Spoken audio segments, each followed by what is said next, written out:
د جنازې سره متعلق یو اهمه مسله ده. موږ او تاسو روزانه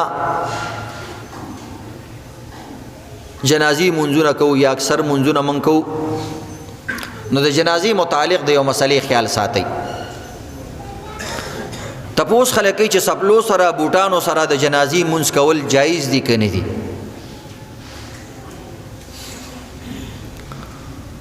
دا یاد لرئ چې کله انسان سپلۍ پخو کړي وي یا بوټانې پخو کړي وي او د هغې تسمې تړلي دي او سپلۍ باقاعده تړلې ده،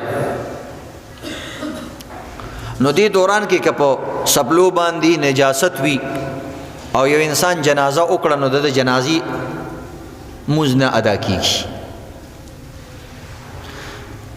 ځکه قرآن پاک کې الله وی وثیابک فطهر، جامع کپڑے با پاک ساتي، لباس با پاک ساتي، زی با پاک ساتي.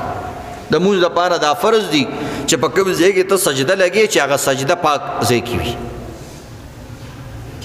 نو سجده که د مونځ ده، که سجده شکر ده، او که سجده تلاوت ده، او دغه نه کې که سجده د جنازې د مونځ ده، د دې لپاره پاک ځای ضروري دی او پاک لباس ضروري دی. او چې تا سپلۍ بند کړي، بوټ دې بند کړي، نو دا ستا د لباس یو حصه وګرځېدله، ستا د بدن یو حصه وګرځېدله. نو که دې کې کوم ځای ناپاک وي او د یو درهم نه زیات وي، نو په دې کې ستا د جنازې مونځ نه دی شوی.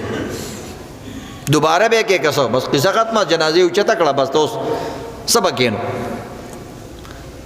نو بهتره خبره دا ده چې انسان اکثر ځایونه پاک وي، د جنازې جماعتونه یا د خاورو ځای وي، میدانونو کې کوي، میدان کې بظاهره څه ګندګي نه پرته، او که هلته چا څه ګندګي غزارلی وي، هغه نور سره اوچه شي، ختمه شي، نو دې سره هغه ځای پاک شي. نو بس خاورو کې ودرېدل پکار دي، د خاورو نه پیدا او خاورو ته به انسان ورځي او د خاورو نه به بیا پاسېږي. خاورو کې ودرېدل ښه خبره، انسان کې عاجزي پیدا کوي.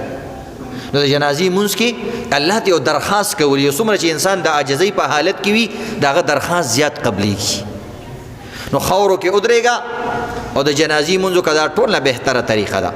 خو که سپلۍ دې پخو کړي وي او بوټ دې پخو کړی وي او خپه باندې وي او تسمې دې تړلې وي او په دې باندې نجاست و، نو بیا دې د جنازې مونځ نه دی ادا شوی.